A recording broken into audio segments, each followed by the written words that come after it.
E aí, pessoal, bem-vindos a mais uma reunião do Quinto de Kriegsulv, em parcerias com o grupo Yggdrasil BR, o Guimonin, Guilda Skal, Aliança de Ouro de Balder e Andares do Norte. Essa nossa reunião ficou um pouco extensa, porque o tema era vasto, né? O tema é bebida, álcool, altar, oferendas e sacrifício. Então, é isso aí, vale a pena assistir, porque ficou bem legal. Hail!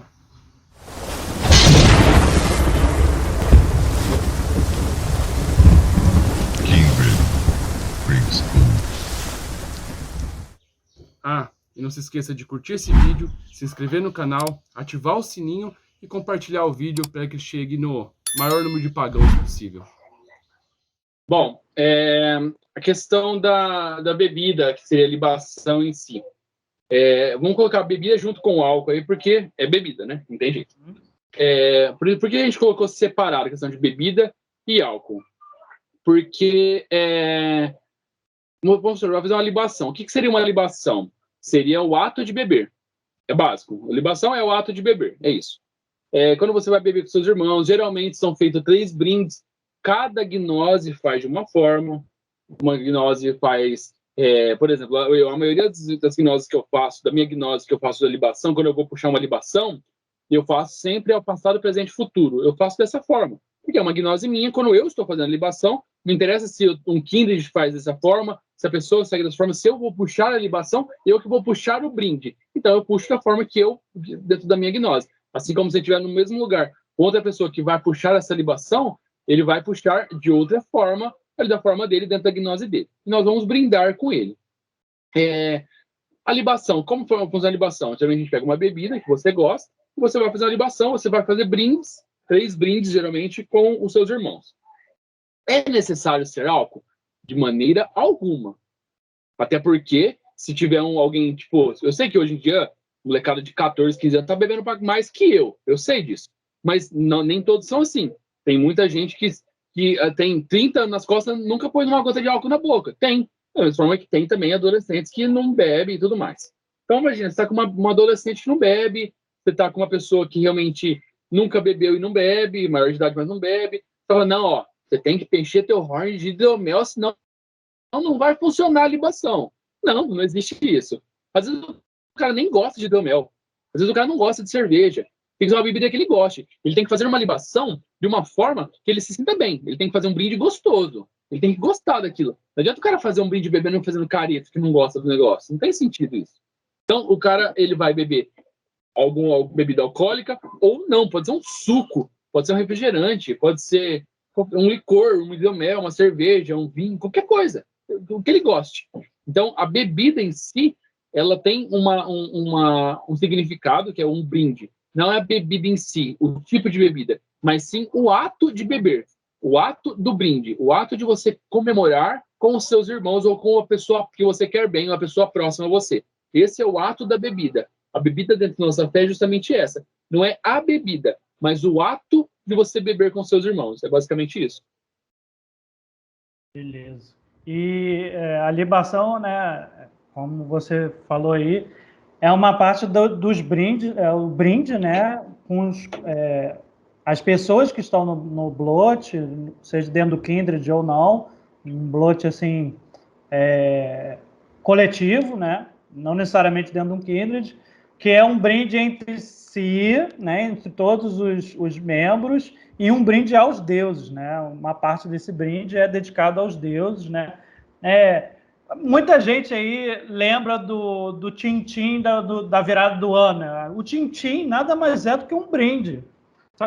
Para as pessoas ali, algumas pessoas até dedicam, né, a um deus específico, ou ao deus cristão, vai saber. Ou aos santos, né? Joga um pouquinho para o santo, né? Tem isso, né?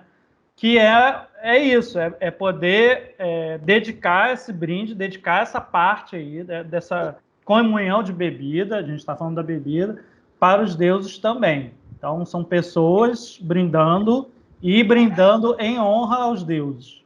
Não é isso? Não, legal. É assim, você falou, a quem você vai dar aos deuses norte, outro é o Deus cristão, e muitos fazem a própria família. O cara pode fazer um brinde, eu já fiz muita libação assim. A gente pega e fala assim, ó, eu queria fazer um brinde, exemplo, ao passado, aí o passado, de quando o Kindred começou, e assim, assado, então eu agradeço as energias por proporcionar isso, a um brinde ao presente, que nós estamos aqui, cada um com suas dificuldades, estamos aqui, e ao futuro eu quero que aumente mais o Kindred, que as energias ajudem isso. Tipo, pode ser algo assim também. Pode ser alguns agradecimentos ao Kindred, não precisa ser a uma divindade. E da mesma forma, você falou de ligar a bebida para santo, eu tenho minha gnose tem muito disso. Eu sempre, cara, várias vezes eu tô bebendo alguma coisa, sob aquele fundinho de cerveja, depois ó, eu jogo a paudinho. Eu não sei, eu tenho disso, sabe? É engraçado? Não sei, eu tenho disso daí. Eu tenho essa homenagem. Importa, eu sei, mesmo sabendo que a energia de Odin só consome o hidromel, mesmo assim, ainda uma cerveja, um vinho, qualquer coisa que seja, eu jogo para Odin, assim. Isso aí, gente. Alguém quer acrescentar alguma coisa da sua própria gnose, do seu kindred, enfim, a forma que vocês fazem, né, com as bebidas? O Rei já falou dessa maneira. Aqui, os rituais que eu já fiquei à frente, né, coletivamente, sozinho não, que é mais comigo mesmo, no meu altar, que tem lá o meu altarzinho lá, mas os brindes coletivos, os rituais coletivos que eu já fiquei à frente, eu faço dessa maneira também. Tem a parte, né, do chamamento, do glote, enfim, a introdução, tem a parte do sacrifício e tem a libação, né, que é esse brinde aí, o sambel, que a gente faz o brinde para esses deuses, geralmente da forma que eu faço, né? É muito importante a gente frisar isso. Não tem modo certo de fazer isso. Não tem nenhuma nenhuma escritura, nenhum EDA, nada disso, dizendo que era feito assim, assado, e é uma regra para se seguir. E mesmo o pouco que tem escrito, não é, você pode seguir ou não, né? É uma religiosidade que a gente pode agregar muito das nossas coisas, e a gente pode seguir ou não, achar melhor, tentativa e erro. Não, eu acho que é melhor assim, eu senti melhor fazendo dessa maneira, e tudo bem. Então, da forma que eu faço a libação, eu geralmente coloco no chifre cerimonial, um chifre grande que eu tenho, e aí eu coloco a cerveja, hidromel, enfim, a bebida, né, o álcool, e a gente, em roda, a gente vai dedicando desse brinde, né, desse gole aos deuses. Então, uma pessoa faz um agradecimento. Nos rituais que eu já fiz, eu faço, se não quiser falar o agradecimento, tudo bem, mas mentalize esse agradecimento, mentalize esse pedido, seja lá o que for, mas ao final a pessoa vai falar Hail, né, que é a saudação para aquele brinde, toma um golinho e passa para o próximo. E aí vai fazer isso até dar a volta em todos que estiverem ali no momento, e aí volta naquele primeiro que conduziu, no caso eu, e aí eu faço um brinde geral ali, e o final dessa bebida eu também deixo na natureza lá, para os deuses, né? Para todos esses brindes aí, todos esses agradecimentos, a energia disso tudo aí somada, e aí eu devolvo para a natureza. Tem gente que não gosta de botar na natureza, prefere beber tudo, o brinde inteiro, e não deixar nada para os deuses, como o Rei já falou, né? Que eles, na hora do banquete, ele se alimenta com os deuses, né? Então ele não deixa nada. Tem gente que faz isso também com a bebida, e aí depois desse brinde todo, o último dá o último gole, acabou, e pronto. Só que também tem uma parte que é o sacrifício da bebida. Aí sim, em tese, essa parte da bebida seria exclusivamente para os deuses. Tem gente que não faz essa diferenciação, né? A parte do brinde coletivo, um golinho, e aí no final vai para a natureza. E tem um que ninguém mexe, não? Isso aqui é para os deuses, então geralmente fica lá no altar um dia para o outro, 2 dias, para poder energizar, e aí sim, no final, acabam devolvendo para a natureza, né? Então são 2 momentos aí diferentes, só da parte das bebidas, né? Só da parte da libação, que, de novo, falando aqui, não é uma regra, não é uma forma, não tem uma forma certa de fazer isso. Tem alguns estudos, tem alguns artigos aí do Neve, inclusive, que tem um pouco que eles, né, que a gente sabe, né, que os historiadores sabem de como é feito. Está lá descrito bem rapidinho. Tem outros livros aí, outros estudos lá fora que são um pouco mais descritivos.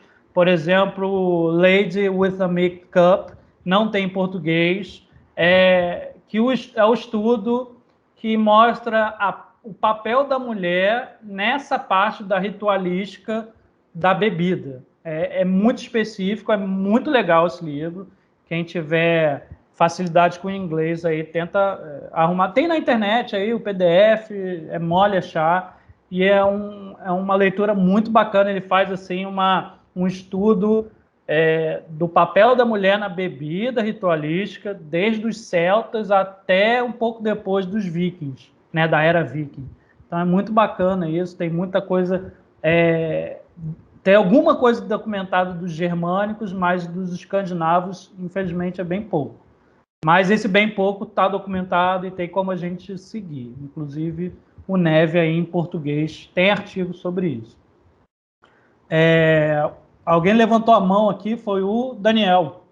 Daniel, fale. Queria falar duas coisinhas. A primeira é que, assim, eu não bebo álcool, tenho 16 anos, né? E, assim, eu trato a bebida que eu ofereço, normalmente um suco, assim, uma vitamina, como um sacrifício, entendeu? Então, eu não vejo por que eu beber aquilo que eu estou oferecendo aos deuses, porque senão está sendo um sacrifício para mim, né? Tá como se eu estivesse fazendo para mim.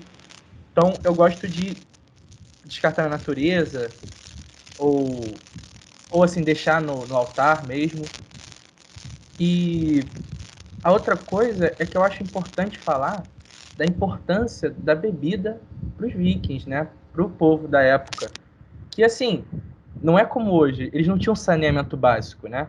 O hidromel, assim, era uma forma de purificar a água para beber, né? Então, a família bebia hidromel assim como a gente bebe água ou Coca-Cola, assim. Então, o hidromel tem uma energia forte, sim, por estar presente muito na vida deles, né? Então, mas eu não uso no meu ritual. Entendi. Eu acabei abrindo aqui, né, conforme estava falando, eu abri aqui já o dicionário de mitologia nórdica do Johnny Langer, e se vocês me dão licença, eu leio aqui rapidinho só um parágrafo que fala um pouquinho da parte da bebida ritualística. Inclusive tem alguns momentos dessa bebida ritualística. Posso falar, Regis? Beleza. Então, eu estou aqui na edição do Kindle, então não sei a página, mas é no verbete Banquetes Rituais na Era Viking. Então, esse pedacinho que eu vou ler é o seguinte. Apesar de a alcoolização extrema e os consequentes excessos serem a conclusão obrigatória desses banquetes, existia uma ritualização na forma de beber, entre parênteses, em Old Norse, drikia, e no modo de beber. Geralmente se bebia por rodadas, sveidadrikia, devendo cada um passar o corno ou taça, né, o horn, ou taça para o vizinho, situação obrigatória para os guerreiros. A bebida individual, Reinmeninger, era servida em cornos pequenos, mas era menos frequente.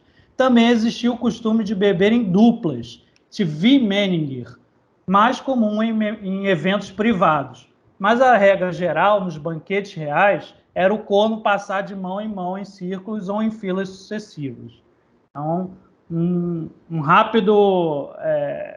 uma rápida citação aí sobre a parte de beber, né? Como eu vi aí, 4 formas de bebidas aí da Era Viking, isso aí é documentado, isso aí é estudo do John Lang, né? Do Neve. Então, a bebida para eles era importante no ritual, né? Seja com álcool, no álcool, né? Naquela época, como o Daniel falou aí, a água, era difícil usar água por causa das doenças e tudo mais. Então, a cerveja, né? Os fermentados, E o álcool em si, ele era mais seguro, inclusive, para beber, né?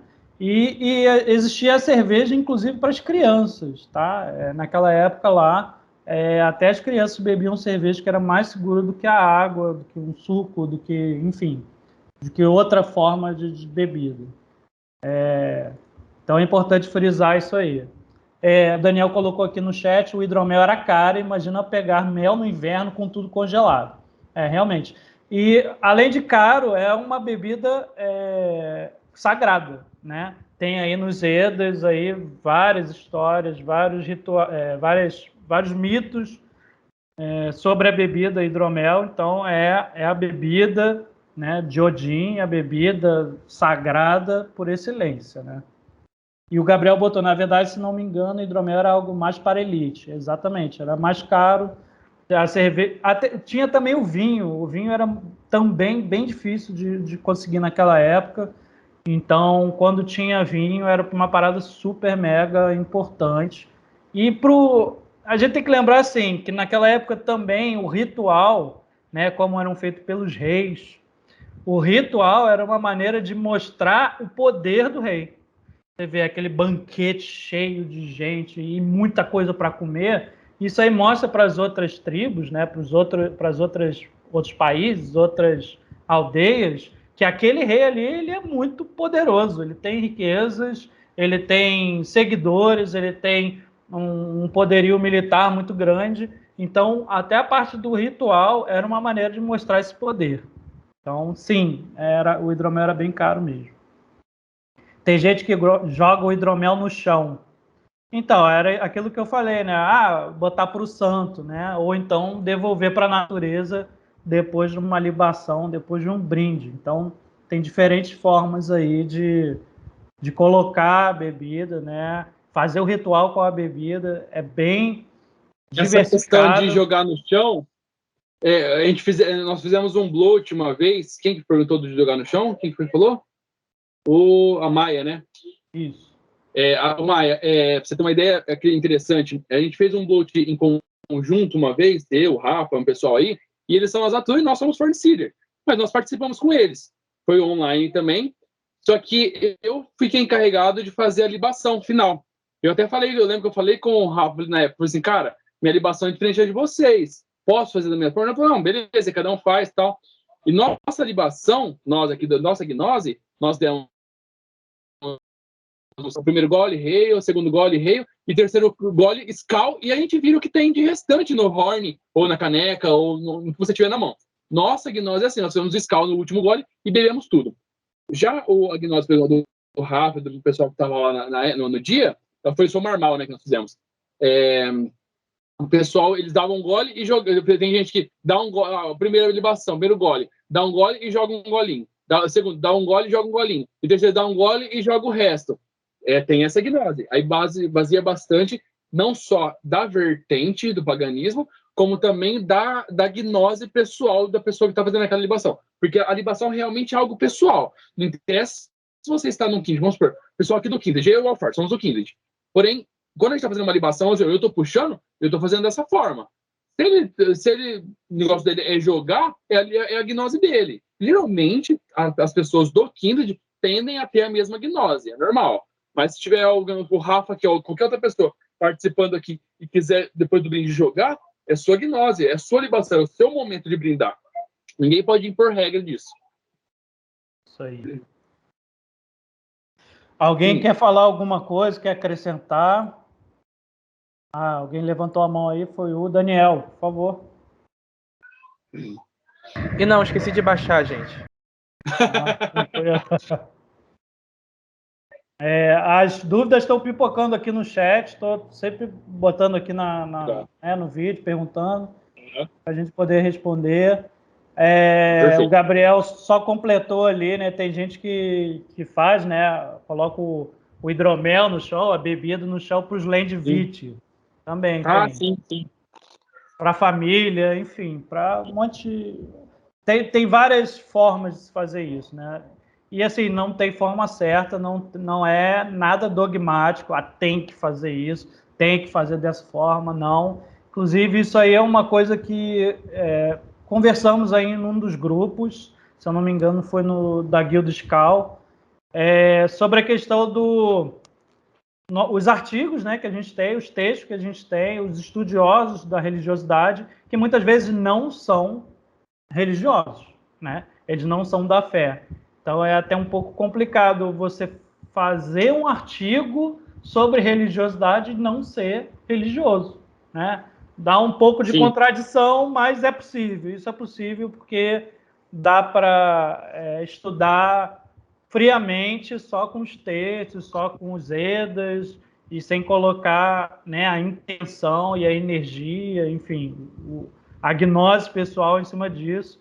É bom por um lado, né, por causa disso, que são artigos mais frios, que a gente pode aproveitar essas coisas, e por outro lado é ruim que não necessariamente o cara que está estudando ele faz aquilo, ele segue aquilo. Então, enfim, fica aí Mas ela só vai ser formada pela vivência. Não existe outra pessoa. Ela pode não ter gnose nenhuma. A pessoa ela pode ser um estudioso da fé, porque é apaixonado pela fé. O cara pode seguir até... Tem pessoas que são cristãs, seguem o cristianismo, mas estudam lê as Edas, lê o Havamal.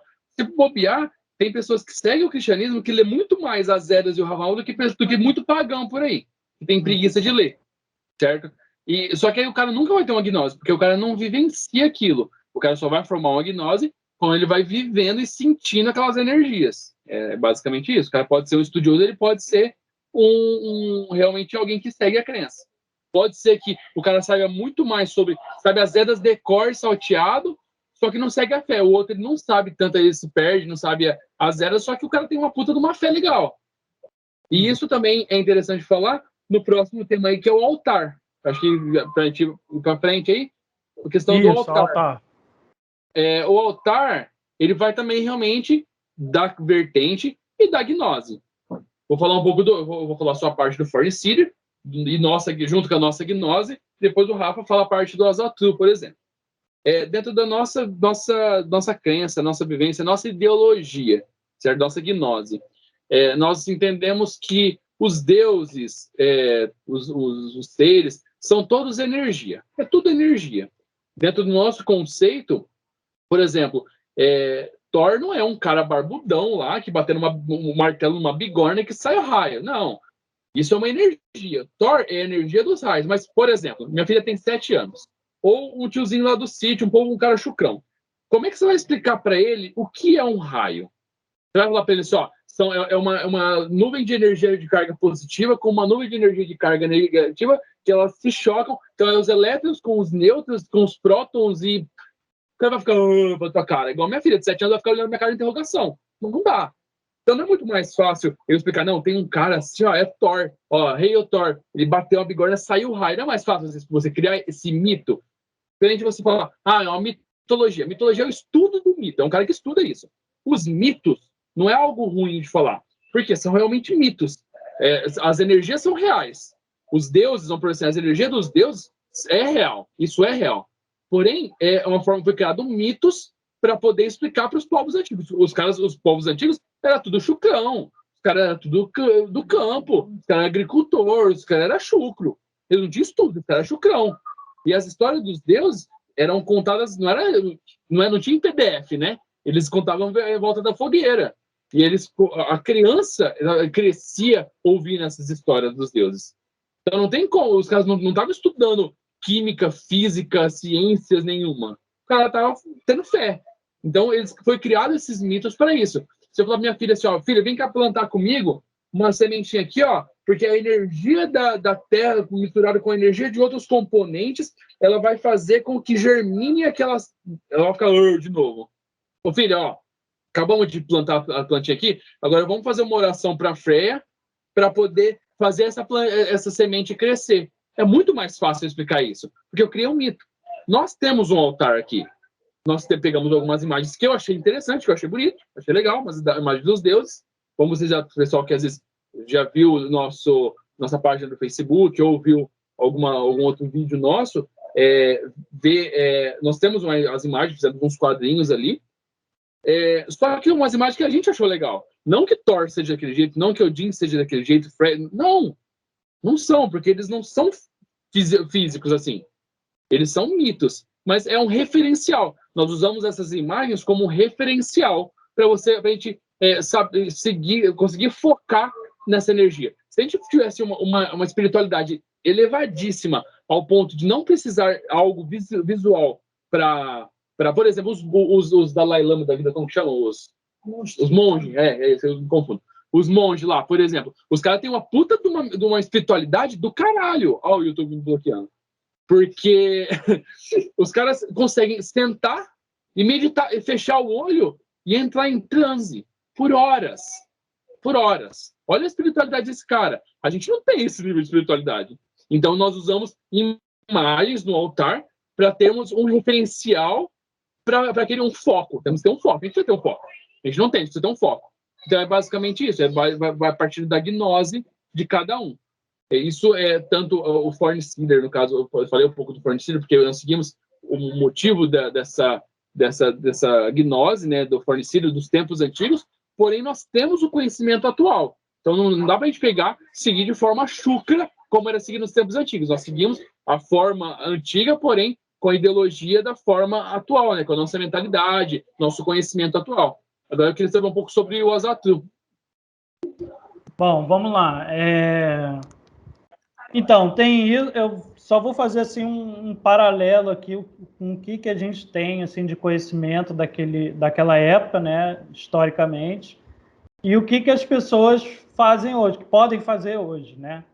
Então, naquela época tinha lá o altar, né, que geralmente era um monte de círculo de pedra, era um monte de pedra uma em cima da outra, que eles faziam esse espaço aí um espaço para sacrifício, um espaço sagrado, né? E era o Hogr, o nome. Então, eles geralmente faziam próximos a esse altar aí. Era um altar coletivo, né, fora de casa e tal, mas tinha o altar pessoal do rei lá, dentro de casa, cada um fazia o altar do seu jeito, né, dentro de casa. E, além disso, tinham 3 outras coisas. O templo, existia o templo lá naquela época, né? O templo de Uppsala, na Noruega, enfim. Tinha vários templos aí que, além de acontecer os rituais, acontecia também as assembleias, né? As things, que eram para resolver coisas lá dos povos daquela época. Então, tinha um altar, esse templo, e a casa dos deuses e a casa de sacrifício. Era um espaço separado, não era dentro de casa, era um espaço próprio para aquilo. A casa dos deuses, Godarhus, isso aí é documentado aí, tem também nos Edas, e o Blodhus, que é a casa de sacrifício. Então, nessas casas aí, eles faziam a preparação para o ritual, a preparação para o sacrifício, né? Tanto de preparação do animal, das coisas que precisavam, né? Dos ferramentas que precisavam para fazer esse sacrifício, preparar a caça, preparar o bicho, enfim, tinha esses 2 lugares aí para aí sim fazer nesses templos ou então no altar, no Hogr, perto do Hogr, esses rituais. Isso rituais assim regionais, e também tinha os supra-regionais e tinha aquele que era praticamente de vários países. Então, assim, várias categorias de ritual, né? Isso no Fornseed, isso o estudo. Agora, assim, no Azatru, muita gente faz o seu altar dentro de casa, deixa lá um espacinho, coloca alguns elementos, né, que remetam aos deuses que estão fazendo aquele ritual. Tem gente que não gosta de mexer no altar, deixa lá parado, ninguém mete a mão, mas tem gente que vira e mexe, faz uma modificação quando precisa. Eu vou fazer a freia, então eu vou colocar tal coisa, eu vou fazer a Thor, então vou colocar uma outra coisa, vou tirar essa imagem, vou colocar essa. Então, tem algumas pessoas que mexem, tem outras pessoas que não mexem. Eu costumo não mexer, eu deixo lá preparado, que é o altar que geralmente já está mais ou menos encaminhado, é só chegar, né, fazer a preparação, defumação, tudo, e fazer. Então, qual é o certo, né, da parte do altar? Não tem certo, né? Não tem certo. Como eu falei, tem algumas informações históricas de como era feito lá na época, só que a gente não pode fazer hoje em dia aqui, né? A gente não pode, por exemplo, aqui no Rio de Janeiro, aqui da Boa Vista, e fazer um ritual aberto lá, liberadão para um monte de gente. Não dá. Não dá para fazer isso. No meio de uma praia... Por que não? Por que não? Então, esse é o problema. Hoje é um problema. Hoje é um problema. Mas não deveria ser, né? Já que é uma coisa que muitas pessoas podem fazer, um lugar público, enfim, é um local que você está em contato com a energia da natureza diretamente. Não dá para fazer, infelizmente não dá para fazer, mas assim, em alguns lugares... Rapidinho, sabe o que eu vejo bastante no Azatru? Não me entenda mal, é uma forma carinhosa até de ver. Eu acho que o Azatru é algo incrivelmente bom para crença germânica escandinava. Porque, e mesmo eu seguindo Fornicida, eu falo que o Azatru é muito bom. Veio de uma forma para ajudar muito. Por quê? Por exemplo, o Fornicida é muito mais ligado à natureza do que o Azatru em si. Tem muito mais assim, questão do contato. Tanto é que nós temos um espaço numa chácara, com pé no chão, aqui é terra no chão, tem a fogueira, tem planta, tem árvore, a gente tem esse contato. Só que, por exemplo, é difícil quem todo mundo quer seguir a fé e conseguir morar numa chácara, num sítio para ter esse contato. E o Azatru, ele caminha para um modo mostrando que as pessoas podem sim seguir a nossa crença, mesmo morando num apartamento sem sacada, com um altarzinho no canto da sala ou do quarto dele. Isso é muito legal. Eu gosto muito disso. Eu acho muito interessante. O Azatru veio para realmente mostrar que todo mundo pode seguir a crença. Não é porque você não tem pé no chão contra a natureza que você não pode fazer. É muito legal isso. Você falou aí, né? Rafael fala aí do Azatru. Eu não me considero nenhum nem outro. Eu acho que eu bebo um pouco das duas fontes. Assim, eu tento também, né? Junto com os meus estudos, chegar mais próximo do que era feito lá, até porque eu também sou reenact, né? Eu faço a reconstrução histórica da era viking, com as roupas e tudo, e tento fazer também a reconstrução histórica da religiosidade. Só que isso é difícil pra caramba fazer. Reconstrução ou recriação? Não, a recriação do recriação, período? pode ser recriação. Pode ser a mesma coisa. Porque a reconstrução você já está fazendo ali, entendeu? Você está reconstruindo, é você já ter aquilo. E a recriação é você tentando trazer aquilo para a sua prática. É que eu sempre via assim, como recriação o período e reconstrução eu via como fornecido, por exemplo. É uma reconstruindo a crença ali. Eu via dessa forma, mas é só para eu perguntei por causa disso mesmo. Então, e aí tem o problema da falta de fonte, né? Muitas vezes a gente tem falta da fonte, que no Fornicid vai ser conforme você está sentindo, a energia, aquilo tudo. Tem todo um estudo da religiosidade em cima da reconstrução. Isso é uma coisa. E aí tem a parte da recriação histórica, né? Um pouco mais para o Azatru, que a gente não consegue, a gente vai tentar reconstruir até aquela parte, porque daqui em diante a gente não sabe como fazer, não tem informação de como fazer. Então vamos fazer, já que não tem informação de como fazer, vamos trazer para a nossa realidade, né? Vamos modernizar isso aí. Essa é a parte, é o que difere um pouquinho aí do Fornicid para o Azatru. Eu não me considero Azatru puramente, tá? Eu estou um pouco nos dois. Estou tentando chegar mais para o Fornicid do que para o Azatru. Mas eu entendo que muitas coisas... O Azatru ele é mais prático e mais fácil você começar, né? Porque ele é mais modernizado, né?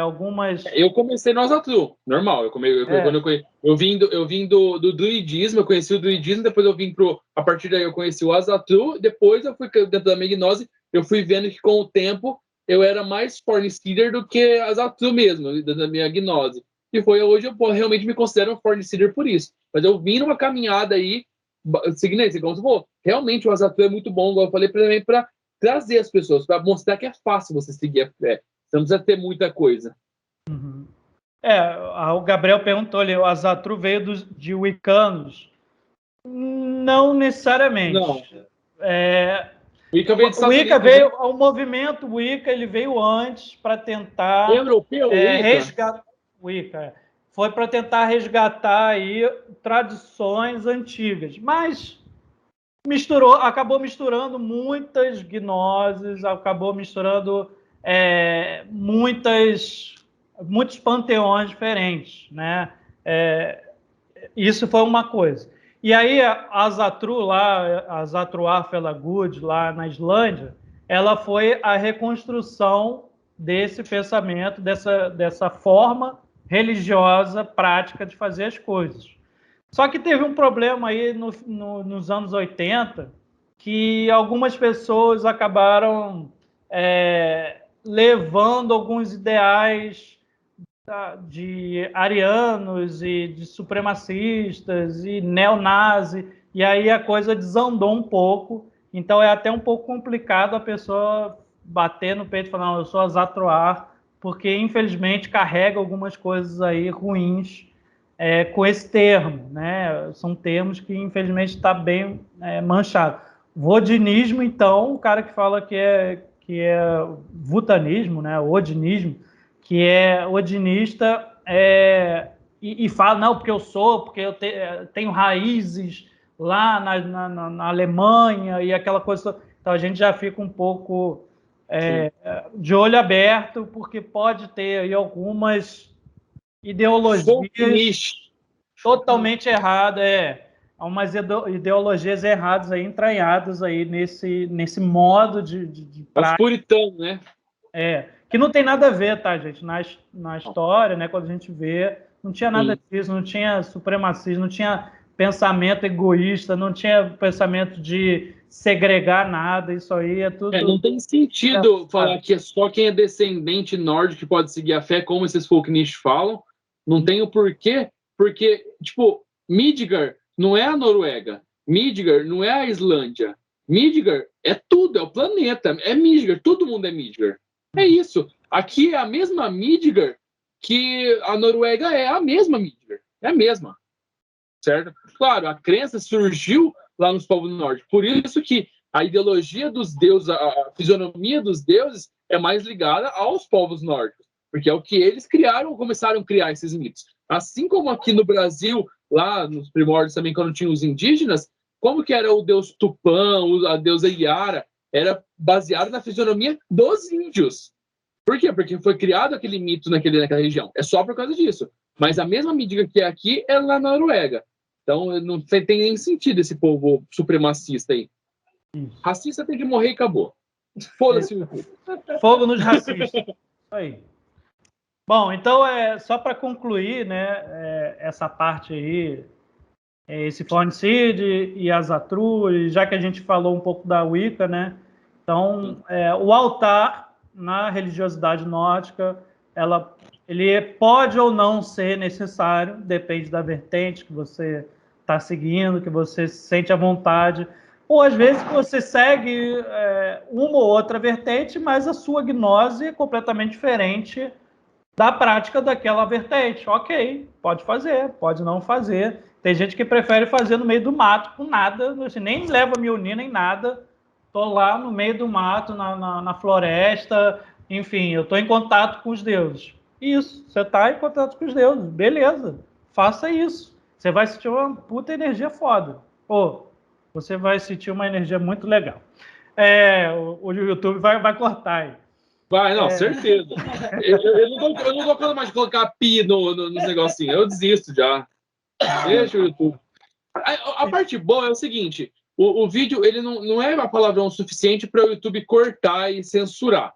Mas todos os vídeos. É palavrão suficiente para não ser monetizado. Eu pesquisei. É para não ser monetizado. Como aqui ninguém está jogando vídeo para o YouTube para ganhar dinheiro, a gente só está querendo que chegue para as pessoas, Então foda-se monetizar. Caguei. É Então, isso. então, ó, se você quer fazer altar, faça, foda-se. Se você não quiser, foda-se, não faça, vai pro meio do mato. Se você não quiser ir pro meio do mato, você não vá, foda-se também. E é isso, gente, é liberado, né? A gente falou aí as formas do Fornicid, eu falei um pouquinho da histórica. Sim. E o jeito que eu faço, né? Que nenhum nem outro, é no meio termo. Bom, é isso. Então, alguém mais quer falar um pouco sobre o altar, sobre a parte do altar? Por favor, pode falar. Sim, eu queria falar que é o seguinte, né? Como por essa escassez de informação da época, eu acho mais importante do altar, do sacrifício, da bebida, de tudo, a gente fazer com o coração, né? Fazer com que a gente sente. Exatamente. É o mais eu importante. Acho que é isso. Né? Ah, é verdade. Só um detalhe. Baseado... Quem falou foi o Gabriel? Daniel. O Daniel. Baseado nisso daí, eu falei isso, acho que, se eu não me engano, quando eu falei isso, foi uma daquelas reuniões que não estavam sendo gravadas para o YouTube. Eu falei o seguinte, a questão, eu falei assim, mas que tamanho que eu faço meu altar? Eu penso o seguinte, agora eu vou dar um exemplo. Imagina que tem dois pagãos, duas pessoas. Um é rico pra caramba, por exemplo, e o outro é pobre. Não tem dinheiro para comprar comida e as coisas dele. O rico, ele faz um altar, manda fazer uns totens de madeira de 2 metros de altura de cada deus, assim, ó. Aquele altar absurdamente gigante, aquele negócio, uma pira de fogo, assim, um negócio sensacional. Só que a fé o pobre faz um altarzinho, ele faz umas imagens, imprime na folha A4, lá na impressora em preto e branco no serviço, traz, coloca ali na coisa assim, põe uma mesinha com uma vela. Esse é o altar dele. Só que aí, aquele cara com o altar gigantesco, a fé dele é meio fraquinha, o cara segue, mas, sabe, tem preguiça, lembra dos deuses só em dia de bloat ou em dia de reunião, durante o resto da semana nem lembra que é pagão, sabe? E o cara que lá tem o altarzinho, tem uma fé do caralho, o cara acorda pensando nos deuses, vai dormir pensando nos deuses, o cara ajuda o templo que ele faz parte, e o Kindred, enfim. Como pode? Qual altar é maior? Obviamente, o altar maior, na minha opinião, é o que tem a fé maior. Então, aquele altarzinho da mesinha é gigantescamente maior do que aquele dos totens, coisa mais linda. Então, o altar, você, igual o Rafa falou, quer fazer, faz. Quer fazer, não faz. Quiser colocar umas imagens preto e branco numa folha A4, põe. Foda-se. O tamanho do seu altar é o tamanho da quantidade de energia que ele emana. É isso. Então, o altar é isso, gente. É basicamente isso. Isso aí, perfeito. Gente, alguém quer falar? Sobre foto, assim, e desenho, esses negócios assim, não é, tipo, essencial, mas eu gosto, porque quando eu faço meu ritual, eu gosto de dar uma meditada, assim, uma mentalizada, e eu gosto de meditar olhando, assim, para a figura do Deus, de quem eu esteja fazendo, né? Porque eu sinto energia, eu sinto como se eu estivesse me conectando. Então, eu acho muito bacana ter essa referência, assim, em imagem. Tá bacana. Sei, Daniel. É da hora. E aí, como o Rei já falou, né? Como monta, não tem como saber, gente. Infelizmente, não há nenhum registro histórico de como é um ritual, um altar, como era montado um altar. Os praticantes, né, pensam, e aí nesse momento a gente pensa bem próximo. É o que você quer colocar ali, né? Para fazer um ritual, você tem que ter intenção, tem que ter um pedido, tem um agradecimento e tem que ter um objetivo. Então, se você tiver isso tudo, você com certeza vai estar conectado a esses deuses aí, ou a esses seres, né? Lendvit, seja lá para quem você for fazer esse ritual, você vai estar conectado, né? A gente tem que lembrar aí também que a própria palavra, né, religião, é de religar, ligar a algo. Ligar a alguma coisa que não é do nosso plano, não é da nossa realidade. É ligar a alguma coisa. Pode ser ligar a uma ideia, ligar a uma intenção, ligar a um Deus, enfim. É uma mentalização, né? Você mentalizar algo, isso aí você já está fazendo uma parte no ritual, né? E além disso aí tem a parte mágica, que aí são outros 500, e isso aí merece até uma outra reunião só para falar da parte mágica, do ritual, ou a mágica puramente, né? Independente do ritual. Também tem aquela discussão de o ritual já não é uma parte mágica. Então, isso aí é um bom tema para o próximo. Siga a gente e continue aí, porque a gente vai falar disso em algum momento. Deixa eu puxar um gancho. Porque, assim, depois o outro tema é mais oferendas e sacrifícios a gente faz junto. É só para ter uma noção. Dois ganchos, na verdade, jogo rápido. Um gancho que é relacionado ao altar.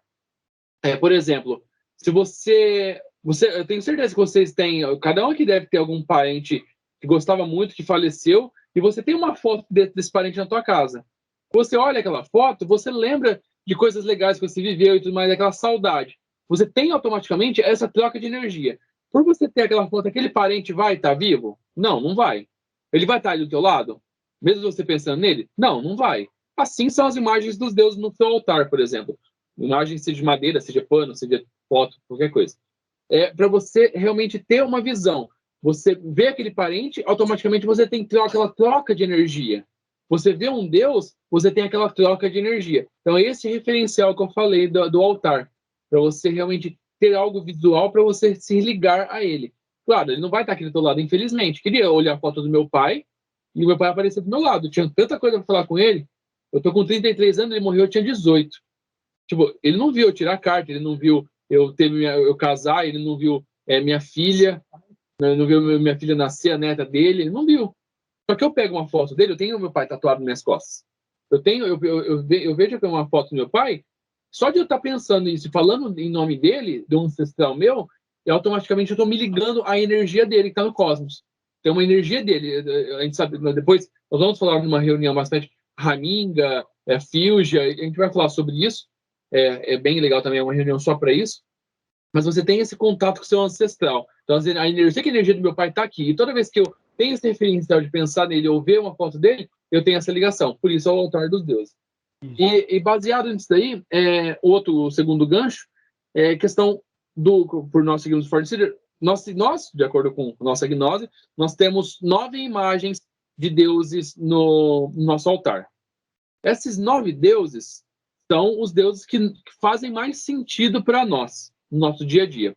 Por exemplo, no nosso altar não faz, pra gente, no nosso altar não faz sentido nenhum eu ter a deusa Skadi, que é a deusa do inverno e da neve. Eu nunca nem vi neve.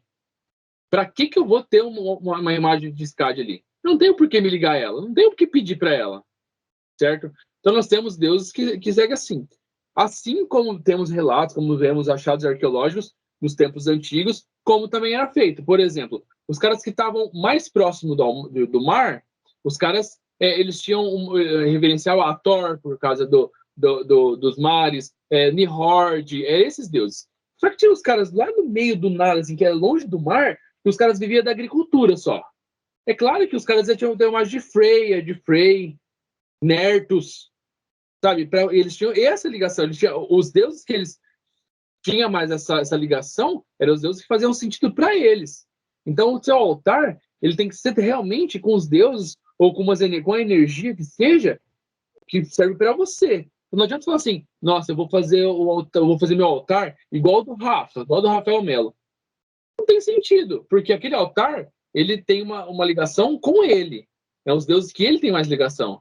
O meu altar tem que ter ligação com os meus deuses. Então, esse é um conselho que a gente dá em relação ao altar. Não tente copiar o altar de ninguém. Não tente fazer igual, usar os mesmos deuses.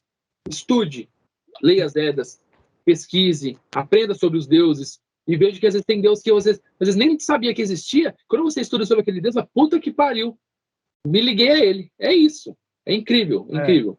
E isso então, que o Rê já falou, desculpa. Não, pode falar. Isso que o Rê já falou, né, é o pensamento Fornseed, que eu também concordo, que tem a ver com a natureza, né, com a parte, o momento da estação do ano e aquela coisa toda. Mas tem gente que pensa de uma forma diferente, mais para a parte azatruar, que não, eu quero fazer para SCAD. Ok, vai fazer para SCAD. Tudo bem, por que não? Faz. Não vai fazer mal se fizer. Então, Você quer fazer? Faz. Mas a visão Fornseed, a visão histórica da era viking, dos antigos escandinavos, a reconstrução religiosa, dizia que tem a ver com o momento do ano, né? O momento que eles estavam vivendo ali, verão, inverno, enfim. Afinal de contas, o calendário ele era luno-solar, né? Era lua e sol, e aí eles faziam os rituais baseados aí nesse ritual, nesse calendário luno-solar ou o calendário das runas, né? Tem um estudo bem complexo, maneiríssimo, que dá lá que mostra todo o calendário do ano inteiro, assim, de vários anos. É um calendário bem complexo que eles seguiam lá naquele momento. Como a gente está aqui no hemisfério sul, ele é um pouco diferente, né? A gente, né? O Daniel está falando, a Camila comprou nesse calendário rúnico. Comprou, porém ele é hemisfério norte, né? Para a gente fazer esse calendário rúnico para o Brasil, a gente vai ter que suar um bocado, porque a gente vai ter que adaptar tudo isso à nossa realidade, né? Até porque eles se baseavam muito pela parte tanto lunar quanto constelação, muitos achados. E não sei se todo mundo sabe disso, mas se você estiver na Noruega, você vê as estrelas no ângulo. Você está aqui no sul, você vê ela invertida. Aí nós não sabemos se ela é invertida assim ou se ela é espelhada. E aí? Ela é invertida. Então não é simplesmente você passar do calendário norte para o sul. Não, soa pra caramba, porque você tem que ver um ângulo totalmente oposto daquele lá. Então, igual o Rafa falou, vai soar pra cacete. Vai ser assim uma adaptação bem difícil de fazer, hein?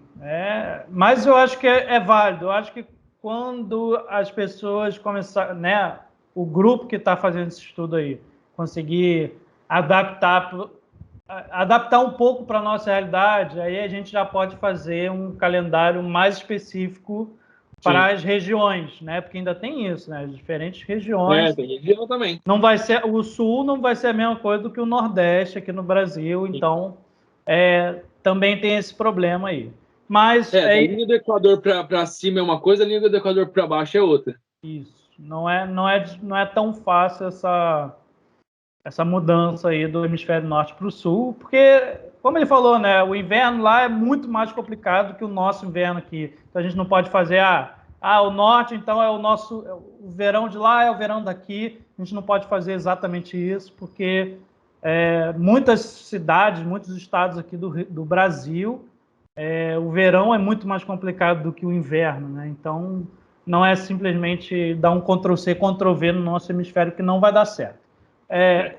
Tem a parte de estudo e tem a parte prática que também requer aí estar na religiosidade, né? Ser realmente um praticante disso aí, você entender essas energias e falar, não, isso aqui não serve, isso aqui serve. Então, fechamos aí o altar.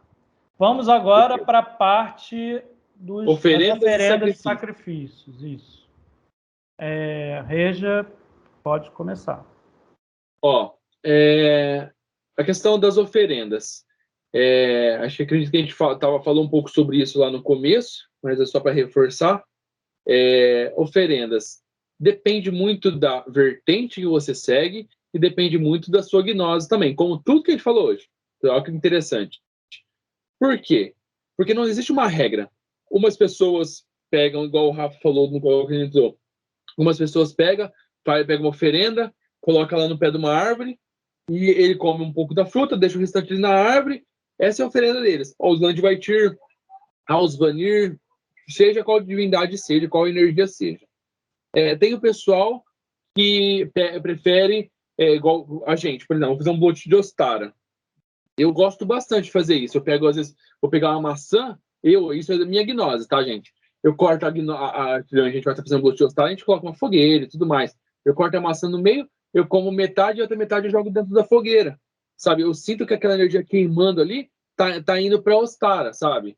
Isso é minha gnose. Então, varia bastante da forma de você fazer uma oferenda. Você pode fazer uma oferenda jogando, queimando ela. Tem pessoas, dependendo, eu já ouvi falar que tem alguns bloats, pessoas que elas pegam frutas e enterram aquelas frutas. Eu já vi isso. É uma gnose. Uma gnose. Nunca fiz, mas é uma gnose. Tem as pessoas que deixam no pé da árvore, e assim vai. E baseado junto no sacrifício, grande diferença, como eu falei, diferença que eu vejo uma das maiores entre o Azatu e o Thorn Seed, que a visão, não é nem a forma de fazer, mas é a visão que tem sobre o sacrifício. Não é porque eu estou fazendo dessa forma, eu estou fazendo diferente. Não. Eu enxergo de uma forma e outros enxergam de outra. O Azatu enxerga de uma forma o sacrifício, assim como o Fornisteer enxerga de outra forma. Vou falar sobre como o Fornisteer enxerga, e depois o Rafa fala mais, que ele vai saber mais que eu sobre como o Azatu enxerga. Dentro do Fornisteer, nós chamamos de sacrifício de sangue.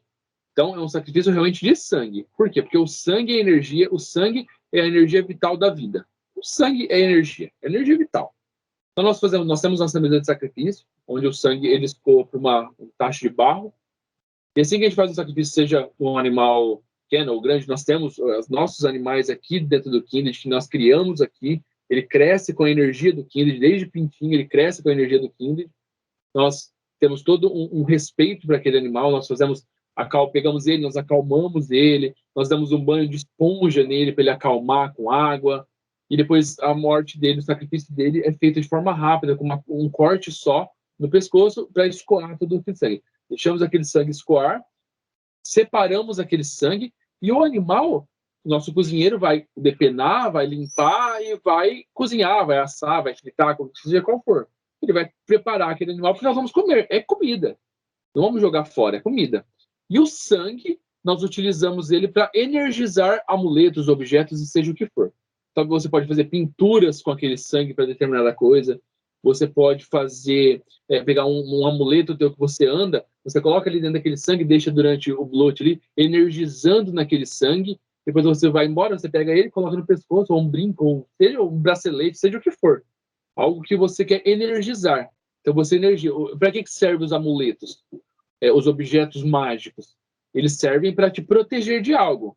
Sabe aquele lance? É louco pensar isso, mas sabe aquele lance? Nossa, o cara levou um tiro, mas pegou num pingente que ele estava usando e a bala não matou ele, senão teria matado. Tem uns lances assim? É raro acontecer, mas acontece. Aquele objeto salvou a vida dele. Então, você energiza algo para isso. Então, o nosso significado do sacrifício de sangue é justamente isso, para utilizar o sangue. E não tem outra forma de utilizar sangue a não ser matando um animal. Tem como não tem eu ir lá onde doa sangue, me vende uma bolsa de 1 litro, por favor. Não tem loja, não dá, né? Não é assim que funciona. E também não seria um sangue limpo, seria um sangue retirado de outra forma, com outra energia. Aquele animal, nós criamos ele para isso. Desde ele filhotinho, nós criamos ele com esse propósito. Então, nós emanamos essa energia desde o nascimento dele até o dia do sacrifício dele. Então, essa é a nossa visão que a gente tem sobre as oferendas e sacrifício. Agora o Rafa fala um pouco mais sobre a parte do Azatu, que ele entende mais. Deixa eu só te perguntar um negócio, Reja. Você falou da parte de sacrifício. A parte da oferenda, ela fica, você devolve para a natureza? Não. Sempre que for uma oferenda e um sacrifício de carne, é sempre consumido, é isso? Sim, isso, exatamente. Principalmente carne. A gente já aconteceu de a gente fazer um bloat num determinado momento do Kindred, nós estávamos em outra vibe, nós fizemos um bloat, já fizemos isso, deixamos as frutas no pé de uma árvore, já fizemos isso, não fiz, mas eu já participei de um bloat que as pessoas enterravam as frutas. Então eu senti essas energias. E a energia que mais nos agradou, que mais sentimos uma força maior, ou jogar numa fogueira, ou consumir tudo. Ok? Isso é a forma que nós sentimos. A oferenda de carne, nós nunca fizemos. Por quê? Porque eu já penso para um outro lado, um lado mais físico do negócio. Você vai deixar uma carne apodrecendo ali no pé de uma árvore. Às vezes tem animal que come, às vezes tem animal que não vai comer. Vai apodrecer ali. Pode acontecer, né? Então, principalmente a carne, Porque nós não fazemos oferenda de carne, nós usamos a carne do sacrifício. O sacrifício, então, nós consumimos ela. Porque a gente, depois que fez o sacrifício, que já pegamos, separamos o sangue, aquele animal virou apenas uma comida. Não é mais não estou mais utilizando ele de forma ritualística. Ele já virou agora um alimento. Então, se eu jogar ele fora, eu estou desperdiçando comida. Então, dentro da nossa visão, da nossa gnose, a gente consome por causa disso. E depois o sangue continua. Então, o sacrifício de sangue, a gente precisa do sangue. Então, a única forma é matando o animal. Matamos o animal, aí depois o sangue continua com a energia. O animal virou alimento. Entendi. Deixa eu fazer outra pergunta. A oferenda, ela só é feita dentro do blote? Ou você faz em algum momento uma oferenda sem ser dentro da ritualística do blote? Sim, já fiz. Eu fiz uma invocação chamada, eu conheci, aprendi dessa forma, uma invocatio. Eu fiz uma invocatio a Freia um dia. Meu avô, ele estava muito mal, estava doente, muito mal, de velhice mesmo. Foi o ano passado, ele estava muito mal. E ele estava sofrendo bastante, com muita dor e tudo mais. E aí eu pedi, eu estava praticamente quase vegetando, não lembrava mais de ninguém. Estava muito, muito ruim mesmo, estava internado. E eu fiz um invocatio a Freia. E eu pedi para que ela fizesse, confiando em Freia, fiz uma oferenda para a Freia. Então era uma invocatio, era fora de Blood. Fiz uma oferenda à Freia. Nesse dia eu fiz uma fogueira, fiz aquela forma também, ofereci depois, fui comendo junto com Freia e fui jogando na fogueira. Fiz a forma que eu senti que deveria fazer, mas fiz a oferenda e pedi para ela fazer o que ela achava que fosse melhor para o meu avô e para a família, melhorasse e tudo mais. Naquela noite, meu avô morreu. Naquela noite, juro, naquela noite. Eu fiz umas 9 horas da noite, às 4, 5 horas da manhã do dia seguinte, o cara que estava acompanhando lá foi olhar se meu avô estava bem e meu avô já não estava mais respirando. Foi assim, foi simplesmente assim. Então, morreu, acabou, é isso. Tipo, não sofreu, não fez nada, só levou. Então, eu consigo entender dessa forma. Então, eu consegui entender que quando eu dei aquele sacrifício, aquela oferenda, né, eu me liguei a essa energia. Então, eu senti que depois que foi resolvido isso, dessa forma, mesmo eu vou morrendo, eu senti que a coisa certa tinha sido feita. Porque eu tive aquela ligação com a oferenda que eu dei. Então, eu entendo a oferenda dessa forma também. Uma ligação que você tem até aquilo que você pediu, você agradeceu, se concretizar, sabe? Eu sinto dessa forma. Entendi. O Éden levantou a mão. Pode falar, Éden. Oi. Era uma questão, tipo assim, do sacrifício dos animais, no caso da galinha. Tudo é aproveitado, tipo entranhas, couro, os ossos, cada um tem vai para uma parte específica ou tudo é aproveitado em si, entre vocês? Geralmente, por exemplo, isso, gnose nossa, tá? Tudo que eu vou te responder é uma parte da gnose nossa. Nós fazemos, e desde o primeiro sacrifício que nós fizemos aqui nessas terras, que a gente está agora fixo, todo o sacrifício que a gente fez, gnose nossa, nós pegamos aquela cabeça, nós temos dentro da nossa estruturação do Kindred, não é regra, nossa estruturação, nós temos o Godi, temos um general de sangue, um general de guerra, são generais que ajudam na administração do Kindred, certo? São como se fossem os Yars do Kindred. O Yar sempre é o Godi e os Yars menores, assim posso dizer, como se fosse, não é isso, tá? Tempos antigos, o rei e os Yars, os comandantes, sei lá, os generais, coisa assim. Mas não é isso, ninguém aqui é rei, é só a forma hierárquica do Kindred. Aí o general, então, todo sacrifício, o general de sangue sempre está segurando a cabeça daquele animal, desde o início. É feito o sacrifício, e aí o general de sangue pega aquela cabeça e enterra em algum local que ele sentir que ele tem que enterrar a cabeça desse frango. Então, o solo está energizado com isso, certo? E as penas, geralmente, nós separamos para utilizar em cachimbos, em cachimbos, em qualquer amuleto ou alguma coisa do tipo que a gente quer usar. Então, a gente guarda algumas penas. Tem sempre tudo. As entranhas depende do bloat. Por quê? Porque depende, porque é o cozinheiro que comanda isso. É o nosso cozinheiro que ele comanda isso. Então, ele vai fazer da forma que ele for cozinhar. Depois que utilizamos o sangue, aquilo ali, ele virou uma comida. O cozinheiro, ele vai limpar, talvez ele vai fazer alguma comida que utiliza as entranhas. Tem às vezes que ele pega aquela entranha e enterra ali, faz um buraco ali no chão, na terra, enterra e utiliza só o frango. Depende da forma que ele vai cozinhar, se ele vai fazer ao molho, se ele vai fazer frito, assado. É comida. Aí ele vai, no caso, só utilizar a forma que ele vai cozinhar aquilo ali, como se fosse um chefe realmente em qualquer local que seja. Bom, então eu vou falar um pouquinho do como era feito lá naquela época, né?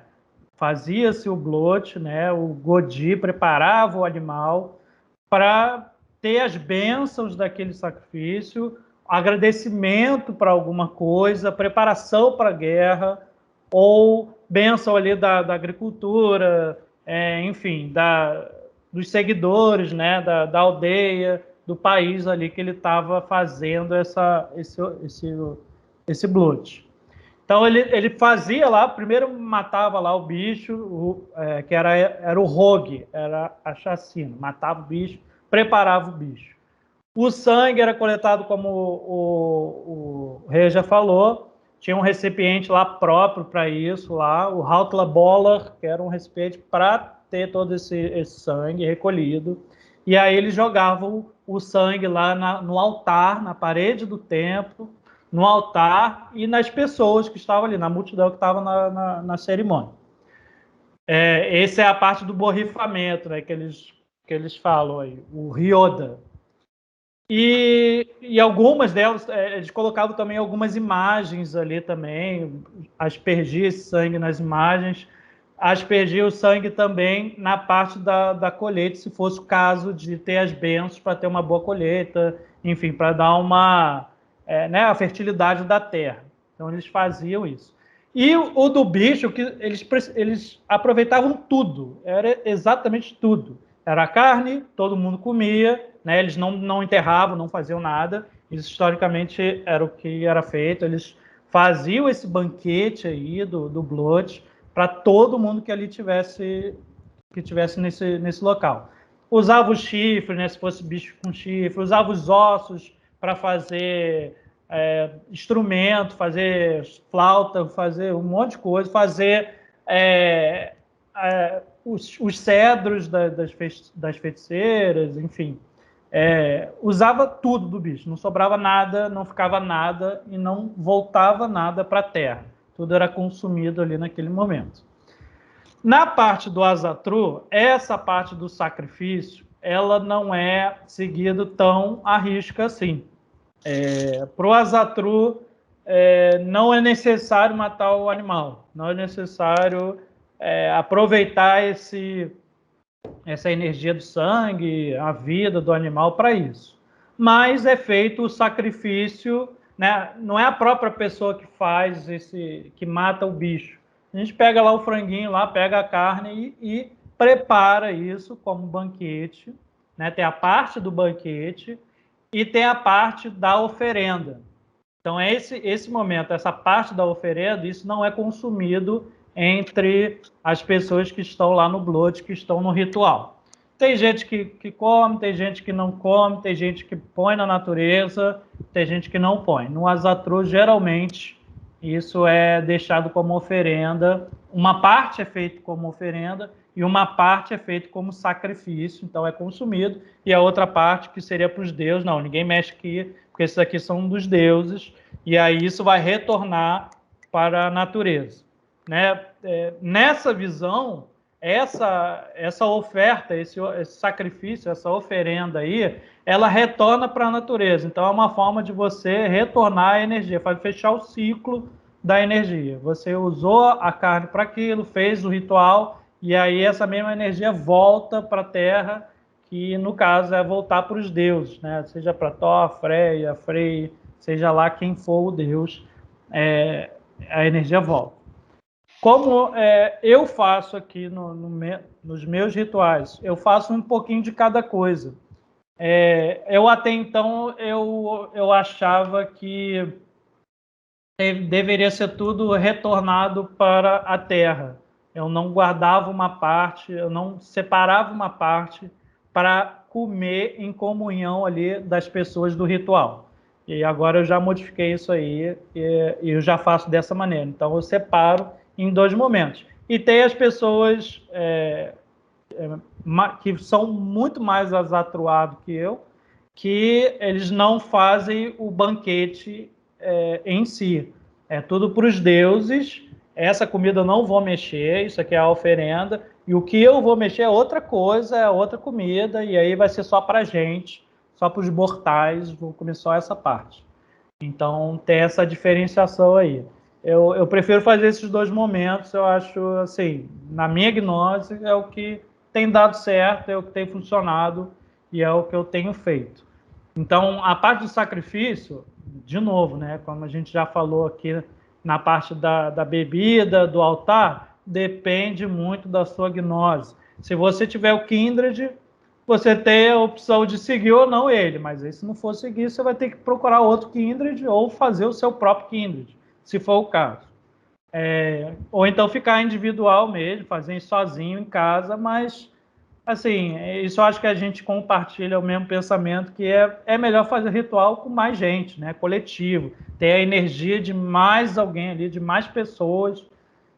Presencial é muito melhor, mas a gente sabe que, né, por conta da pandemia e as coisas todas, fazer virtual quebra um galho, mas o presencial, né, trocar essa energia de pessoa para pessoa e colocando a intenção desse ritual para os deuses e para aquele objetivo é muito mais legal, muito mais importante.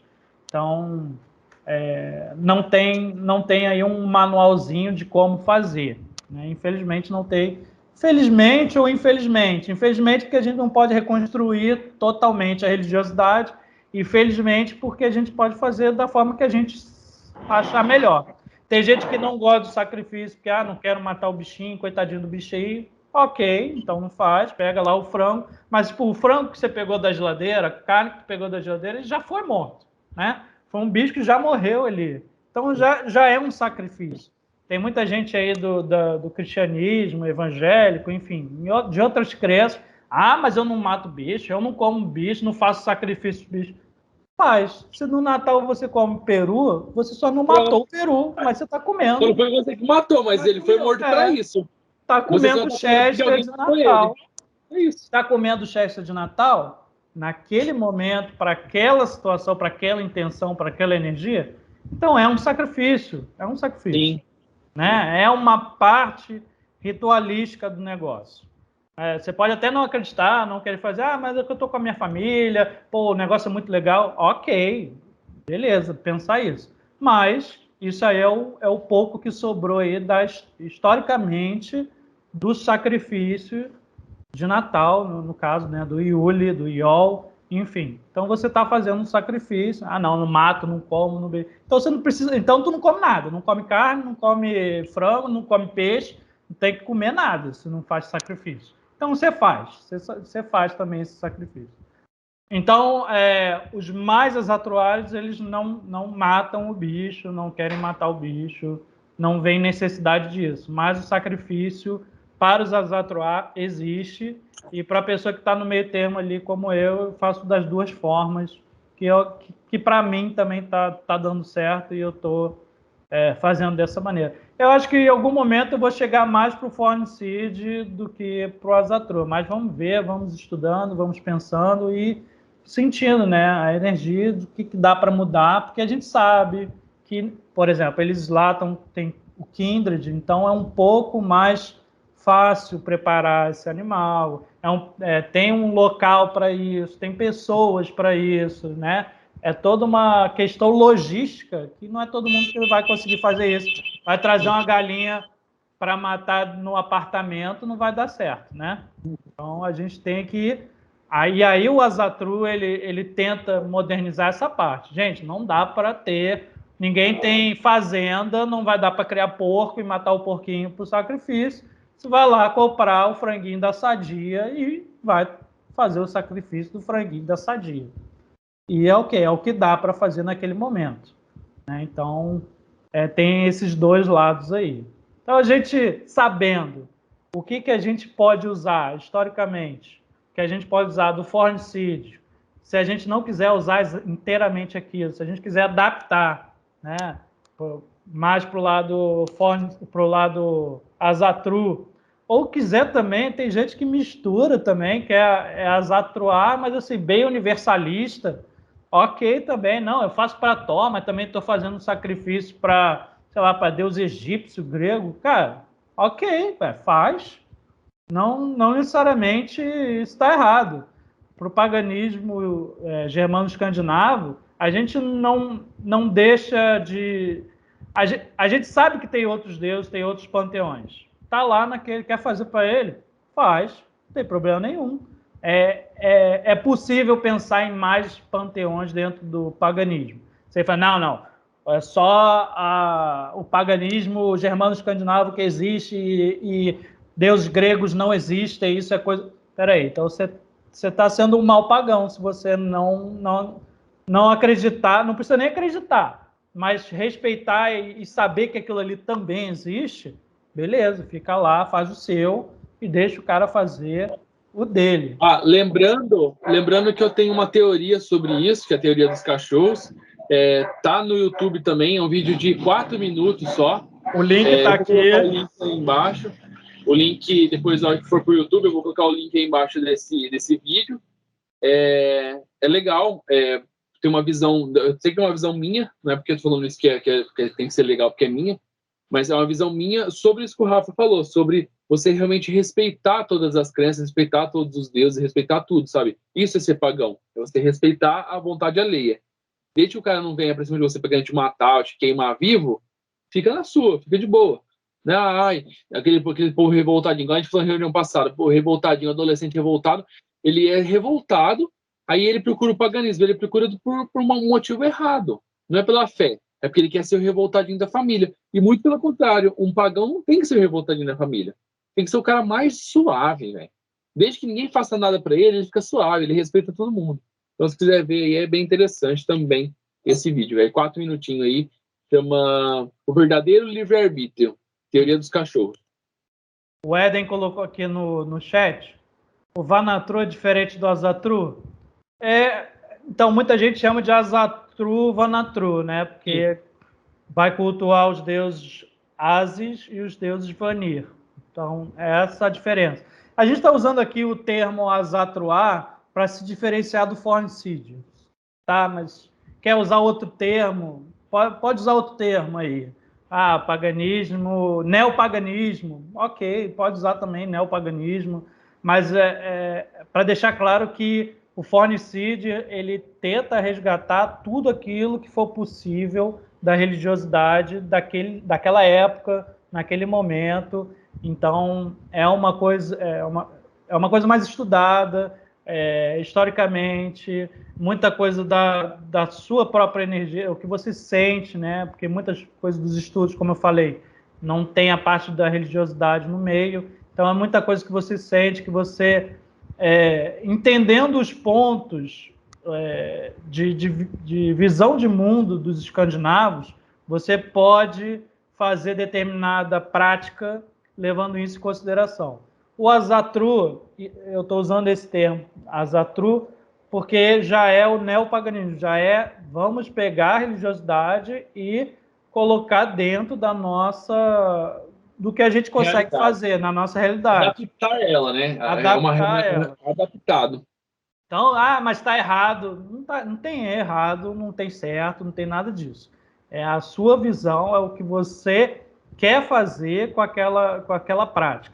Não, eu quero ser mais ligado ao que era exatamente naquela época. Beleza, então é bem capaz que você queira estudar um pouco mais sobre o fornicídio. Não, eu não tenho como fazer sacrifício, matar bicho e tal, eu quero fazer uma coisa mais prática. Então, provavelmente você vai para o Azatru, né, algumas práticas que tem aí em blogs, em livros, em artigos das práticas Azatruá, e ela acaba sendo, às vezes, até um pontapé inicial para o cara que quer ir reconstruindo cada vez mais, né, de acordo com os estudos. Não, eu acho que isso aí é o que tinha que fazer, é o que tem a ver, era essa parte que eles faziam. Então, acaba se especializando, vamos dizer assim, e aí vai voltando às raízes do jeito que era feito.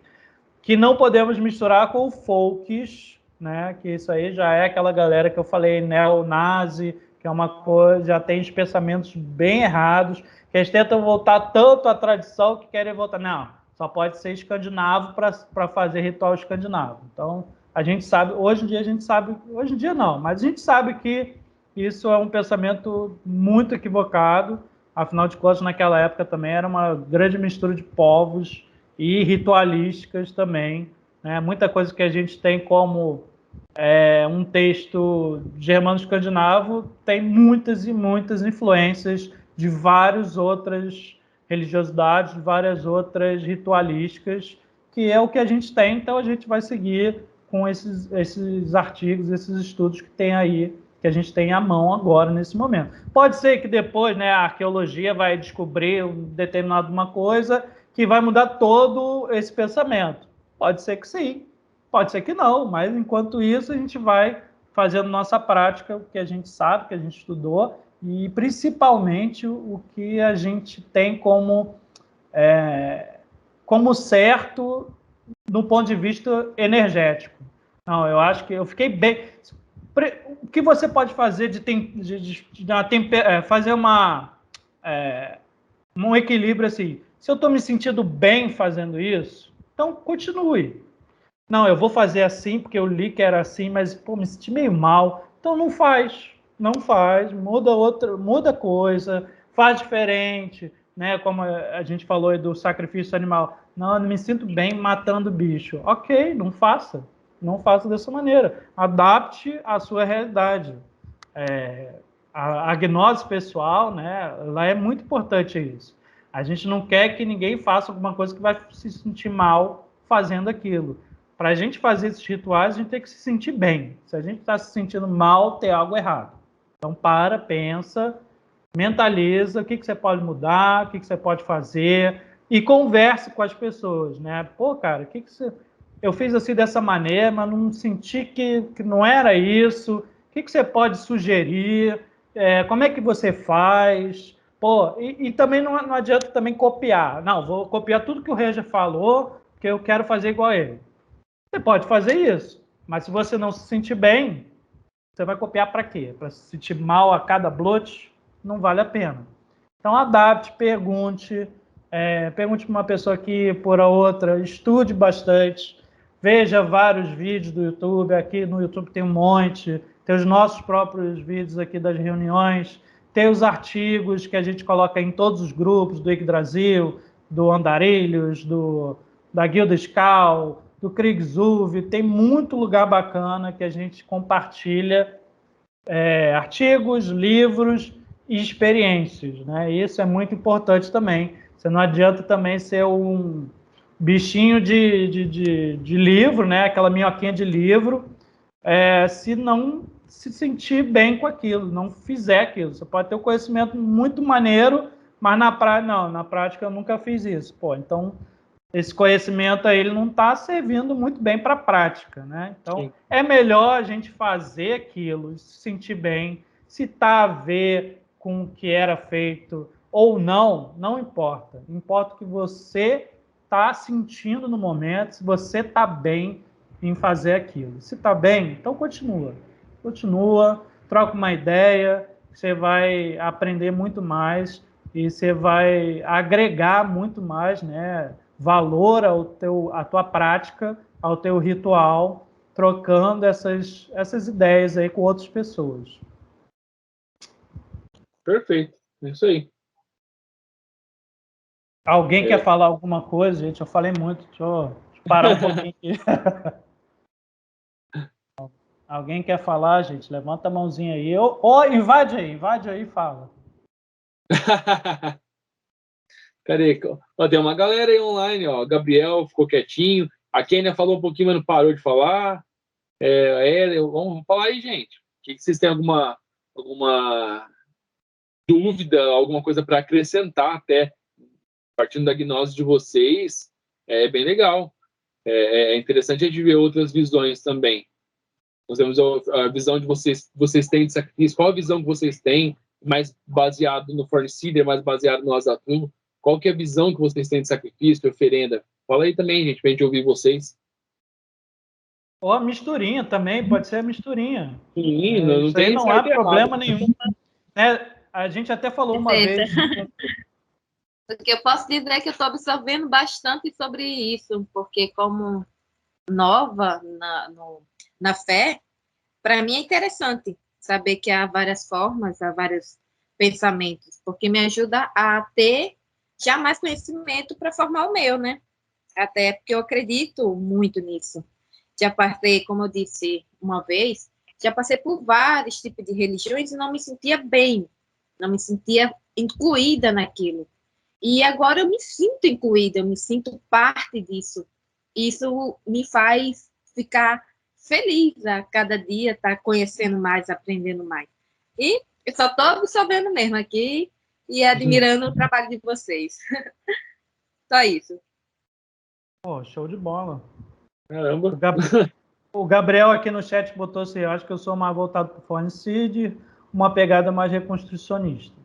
Acho que bacana também a pessoa não lembra que é pagã só na hora do Blood. Isso a gente sempre fala nas nossas reuniões, né? Pagão não é só na hora do Blood. Afinal, pode haver aí pagãos mais conectados que nunca fizeram um Blood e pessoas que já fazem 30 Bloods aí ao ano que não está ligado diretamente naquilo que acredita. Falando nisso, tem é triste de falar que a gente já passou por essa situação aqui dentro do Kindred. É realmente triste falar isso, mas é algo que é bom falar para mostrar. Agora, hoje em dia, eu tenho o que falar. É uma coisa triste, mas eu tenho o que falar. Por que eu acho triste? Eu já tive que soltar um comunicado um tempo atrás no Kindred. O Kindred chegou a ter quase 10 pessoas simultaneamente. Hoje nós somos em 4. 3, vamos por assim, que é mais fixo. Só que esses 3 é muito mais assíduo, muito mais Kindred do que quando tinha 8, 9, 10 pessoas. O que é triste é o seguinte, teve uma época que o negócio estava tão fora de controle, se assim posso dizer, que o pessoal tinha ideologia que aqui era um local o pessoal se reunir, tomar umas e ir embora para casa. Era tipo um happy hour. Estavam indo para esse caminho.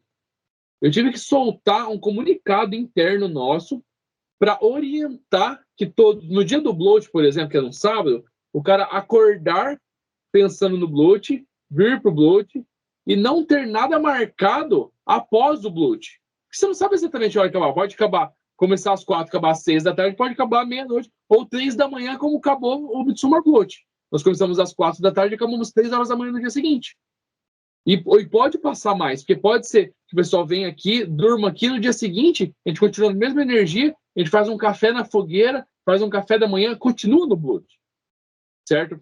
Então, eu tive que soltar um comunicado para falar que a pessoa não ter nada marcado depois do Bloat, porque o cara vinha só fisicamente. Só que ele estava aqui no celular, conversando com o rolê que ele ia ter depois. O cara não estava presente. E é melhor que o cara não venha. Sabe? Então, não é só a questão de você pensar 24, você ser pagão 24 horas por dia. No dia do Bloat, você, no mínimo, estar presente ao Bloat. Você vir pro Bloat. Se tiver rolê marcado depois, sua cabeça não vai estar no Bloat. Você vai estar pensando no rolê depois. Tipo, nossa, eu marquei meu rolê às 10 horas. Já é 9, cara. E aí? Tipo, você acabou. Você já tá pensando. Acabou com o teu Bloat. E você, automaticamente, é uma energia bagunçada que está estragando o Bloat. É isso, essa é a palavra. É pesado falar isso, mas a pessoa está estragando espiritualmente o Bloat. Por isso que é melhor o cara não ter ido. Então, olha que triste. Nós chegamos num Kindred e tem que soltar um comunicado pro cara, no dia do Bloat, pensar só no Bloat. Olha o nível. Mas hoje eu tenho que falar para vocês, então tomem cuidado com isso. Vocês vão participar de uma reunião, ou um Bloat, ou você vai visitar... Cara, vá com aquele intuito, com aquela visão. Não vá com rolê marcado, não vá lá, nossa, eu vou porque eu tenho que ir. Ninguém é obrigado aí.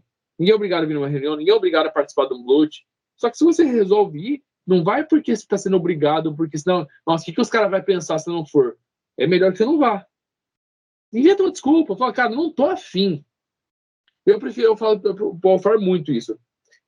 Tipo, quando a gente vai carpir, roçar, fazer as coisas aqui no Kindle, arrumar alguma coisa, construir algo, que é um trabalho, a gente fala, ó, gente, tal dia a gente vai fazer tal coisa. É isso. Se o cara quiser vir ajudar, o cara vem. O cara não é obrigado, nossa, mas o que o cara vai pensar se não for? Eu vou inventar uma desculpa. Não inventa. Você fala, cara, não quero ir. Ou é muito melhor o cara falar assim, ó, cara, eu não vou. Eu não vou, cara. Por quê? Porque eu não tô afim, porque eu vou pro shopping. Foda-se. Não vou ajudar porque eu vou pro shopping. É melhor o cara falar isso do que o cara falar assim, não, cara, eu vou sim. Aí depois, no dia, o cara não aparece. Aí depois você, nossa, aconteceu um imprevisto. Cara, por que você falou que você vinha? Porque a gente se preparou para sua ajuda. Aí eu fico puto. Aí aqui no Rio tem muito disso, assim. Não, tô saindo de casa. Nem vai, nem quer ir. Não, tô saindo de casa. O cara nem chegou de outro rolê ainda. É foda. Cara, então fala a verdade, sabe? Tem o intuito daquilo lá. Se você não tiver com o intuito daquilo, não vá. Mas o ideal é, se você quer ser pagão, não é dia de bloat e dia de reunião. Pagão é 24 horas por dia. Você acorda e dorme pagão. É isso. Você vive o paganismo, você segue o paganismo, você sente isso. Não adianta você falar, não, eu sou nada, e aí no dia de bloat, ó, os deuses, e aí? Não, mano, não é assim. Seja pagão. Siga a crença, forme sua gnose, sinta as energias dia após dia. Isso é interessante. Alguma dúvida? Só um comentário aqui, achei engraçado, o carpir. É difícil falar isso, cara. Carpir. Carpir, né? Carpir. Não. É carpi. Nós vai carpir perto da porteira, é assim. A gente fala assim. Olha aí. É porta, porteira, portão, é assim que a gente fala. A gente é do interior. O que eu ia falar quando você começou, eu só ia dar um exemplo aqui também, né, do... Então, é uma coisa que a gente pode até levar para uma próxima reunião. A parte do Fornicid enquanto energia, mas que ela vai entrar em conflito com outra coisa. Por exemplo, fazer um ritual para os Landvittir e vou fazer um brinde para o Saci Pererê. Dentro da vivência, né, do ponto da visão de mundo Fornicid, isso está totalmente a ver com o intuito do negócio, né? É um espírito da Terra, beleza. Mas no ponto de vista, como posso dizer, no ponto de vista prático, como é que você vai botar o Saci no meio do Fornicid, que é de irmãos escandinavos estudado? Então, mas tem um detalhe. Dentro do Fornicid, o Saci, por exemplo, ele é só uma nomenclatura, um mito que foi criado pelos povos indígenas. Os ribeirinhos aqui, eles que criaram algo assim. Por quê? Porque o intuito no moleque negrinho com uma perna só. Por quê? Porque fazia sentido eles criarem esse mito. Só que o Saci Pererê nada mais é do que um Landvittir. Se você falar assim, ó, eu agradeço a todos os Landvittir, dessa terra aqui, provavelmente vai acontecer de você acabar pedindo licença pro Landvittir que foi nomeado como Saci Pererê. Só que não com esse nome. Você não vai com esse nome, porque você não reconhece ele assim. É os Landvittir. Pronto, você automaticamente tá também pedindo licença para ele, porque é o Landvittir daquela terra. Provavelmente, como falei, o Saci Pererê, que foi nomeado assim, vai estar lá também. Então, essa é a visão nesse sentido. Não, então, eu concordo com isso, mas tem uma galera que diz que é Fornicid, ele, não quero misturar o Saci. E aí, esse aí é o ponto que eu quero chegar. Então, você não está sendo Fornicid pela visão de mundo, né? Dos conceitos energéticos da parada. Você está se atendo apenas às nomenclaturas e aos rótulos daquele panteão, vamos dizer assim. Já pegou em mito. Exatamente. Então, isso pode acontecer. Eu acredito nisso também, gente. Saci é Landvitcher e vamos que vamos. Lobisomem também. Lobisomem tem praticamente todas as... o folclore de todo lugar tem um lobisomem. Tem aqui no Brasil, tem nos Estados Unidos, tem na Europa. Eu falei numa reunião passada, eu não lembro qual, então não tem como colocar o link aí, porque eu não lembro qual reunião foi que eu falei isso. Que eu acho que teve uma reunião que eu falei sobre as minhas tatuagens aqui, desse braço aqui. São passagens das Edas. Aqui é o Tyr perdendo a mão, aqui é Thor pescando a Jormungandr, aqui é Odin se enforcando na Yggdrasil. Então, são contos, né? E no braço esquerdo, eu tenho ideia de fazer contos também, só que da minha vida dentro da fé. Eu falei um pouco sobre isso. Isso é uma vivência minha. Se acreditarem, acredita. Se a pessoa fala assim, não, isso não existe, foda-se, não estou pedindo para ninguém acreditar. É uma coisa que eu vivi. É um dos meus momentos puta que pariu. Na chácara anterior a essa que eu estava, logo que eu saí da cidade para poder trazer o Kindred, ter um espaço na terra, era tipo, não tinha nada dele, não tinha madeira, era fechado com lona, tinha só umas lonas, aquelas lonas de fachada, tudo retalho, como telhado, as madeiras em pé, era isso, nosso local do Kindred. Mas como a gente podia fazer. E onde eu estava, era a entrada, assim, era tipo uma árvore, uma grandona, assim, era com lona na volta, e uma árvore, assim, que ficava a árvore e um pau que segurava a lona, assim, onde a gente entrava, né? E a árvore ficava, como era uma árvore, ficava bem altona.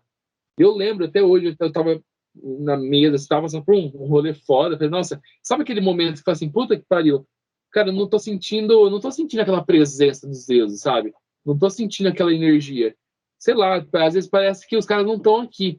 Eu olhei pro lado, eu vi um puta do bicho grandão, sei lá, parecia uma árvore grande, parecia um bicho de madeira, sei lá que porra que parecia, debruçado assim em cima do templo, do local que a gente tava, abaixado assim, olhando pra minha cara. Eu vi isso. Eu senti essa energia, sabe? É uma das coisas que eu vou tatuar. Então, realmente, o Landvitcher, eles estão ali.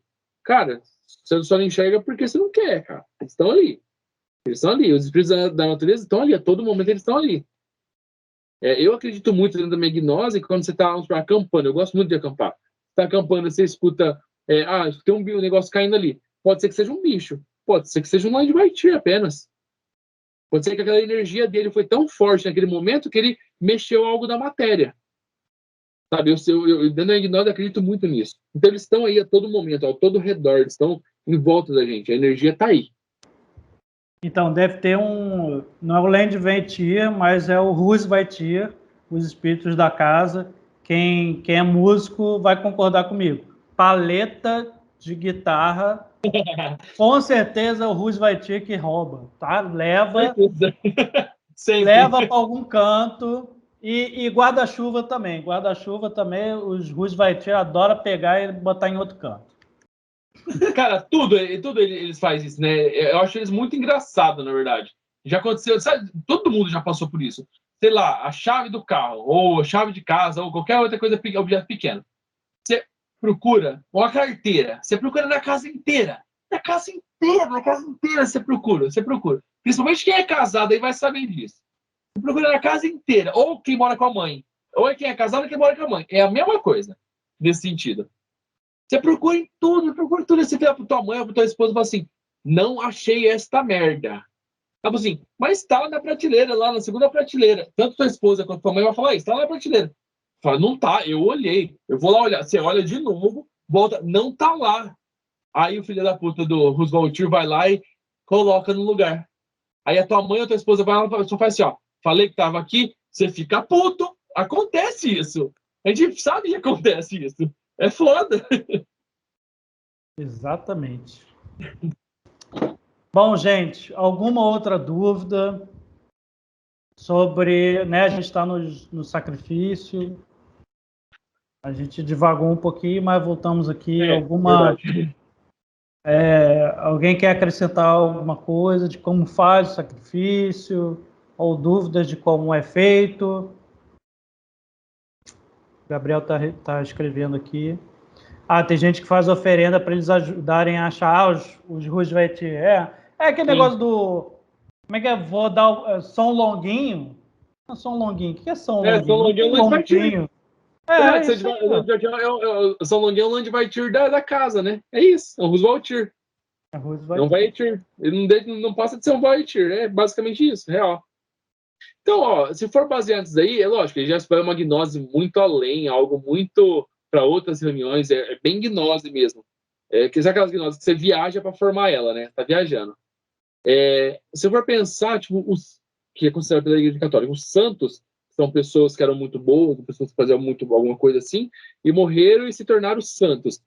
Para mim, nada mais é do que eles se tornaram uns Vaetir. Uns Vaetir do lar, um Vaetir da terra, um Vaetir, enfim, o Vaetir que for. É um Land Vaetir, é um Roosevelt, ele virou um Vaetir. É um espírito que estava da hora.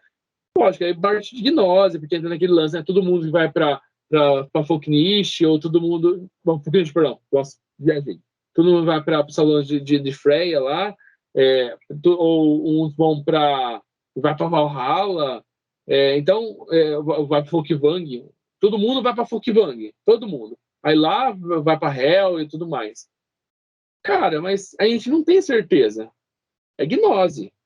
É gnose isso. Ninguém sabe exatamente para onde a gente vai. A gente sabe as formas do espírito, como são estudadas, a Filja, a Harm, Raminga, enfim. Acho que tem esse entendimento. Só que o entendimento para onde a gente realmente vai após a morte, lembrando que são mitos. Valhalla é um mito, mas até hoje eu não consegui entender qual é o que significa o mito de Valhalla. Sabe, essa criação de Valhalla. É para identificar qual energia. Eu não sei. Até hoje eu não consigo. Eu não entendo ainda, mas é algo muito que a gente tem muito que estudar, muito que viver ainda para entender esse pós-morte aí e tudo mais.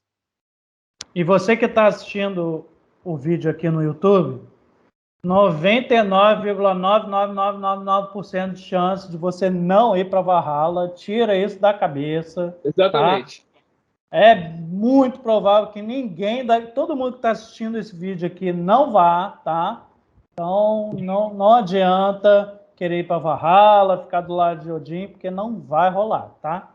Rafa, já que você fez pergunta para mim, só para a gente encerrar o vídeo, fazer uma pergunta. Se você pudesse escolher qual dos 8 mundos você pudesse escolher, para onde você iria? Depois de Midgard.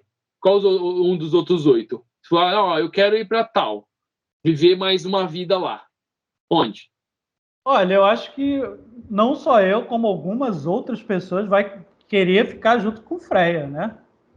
Um lugar para tu descansar, para tu beber, cheio de mulher, então, cheio de coisa boa. Freya você vai para Asgard, né? Freya tá lá. Vai para Folkvang, vamos lá, vamos nessa. Mas é bem capaz de todo mundo ir para Hell, e é isso, a gente se vê lá. Cara, se fosse para escolher, se eu pudesse escolher, cara, eu não tenho dúvida alguma que eu ia para Vanaheim, cara. Eu ia. Ia ficar lá no meio do mato, suave. Cara, imagina como deve ser a coisa mais linda Vanaheim, cara. Deve ser a coisa mais linda, deve ser um verde, coisa mais linda. Então, imagina a natureza que não tem. Eu iria para Vanaheim fácil. Ficaria suave, viveria uma vida de boa. Tá certo. É só a gente não ir do lado de Nidhogg, contanto que o dragão não roa a gente por toda a eternidade, tá bom. Qualquer lugar é lugar. Bom, bem isso. Então, acho que a gente pode encerrar, né, Regia? Eu acho que sim. Então, gente, só queria agradecer a todos por mais esse vídeo aí. Lembrando só, para encerrar, que os loads abertos do Kindred de Krigzuv são os solstícios. Por esses dias agora eu vou soltar, eu vou ver o calendário, ver os dias, os sábados que vão ser melhor para a gente fazer, mas já digo que tem um em abril, um em junho, um em setembro e um em dezembro. São os solstícios, ok? Então os meses já estão certos, eu só vou ver a data, qual sábado que a gente vai fazer do mês. Aí eu vou soltar o calendário, para o pessoal, são os lotes abertos, porque a gente abre as portas do Kindred para a pessoa vir, participar do lote, dormir aqui, acampar, no caso, uma barraca, uma rede, um saco de dormir, ou varar a noite acordado, a gente vai estar aqui, participar do lote, pode vir de longe, que a gente tem banheiro aqui, a gente tem local, não tem cama, mas a gente tem espaço para montar uma barraca, coisa assim. Então é isso. A gente vai fazer esses botos abertos, para o pessoal se preparar aí, mandar o calendário. E eu queria agradecer por mais essa reunião. Para mim foi a melhor de todas até agora. E realmente a gente deve ter dado umas 2 horas de reunião aí, mas eu queria agradecer a todos aí por essa troca de conhecimento, troca de energia, e a gente tem que continuar aí. A minha ideia é a gente ter uma reunião com 50 pessoas aí, que dure 5 horas, porque todo mundo quer falar, mas é muito legal. Forma esse contato, mais, mesmo sendo pela internet, mas é mais pessoal, porque você está conversando, tem um diálogo, não é igual mensagem num grupo de WhatsApp, é um contato maior, da forma que a gente pode. Então, eu só queria agradecer a todos aí por isso, e até a próxima reunião aí. E é isso, gente. Obrigado, e mais uma vez, e até mais. Valeu, gente. Obrigadão. Uhul.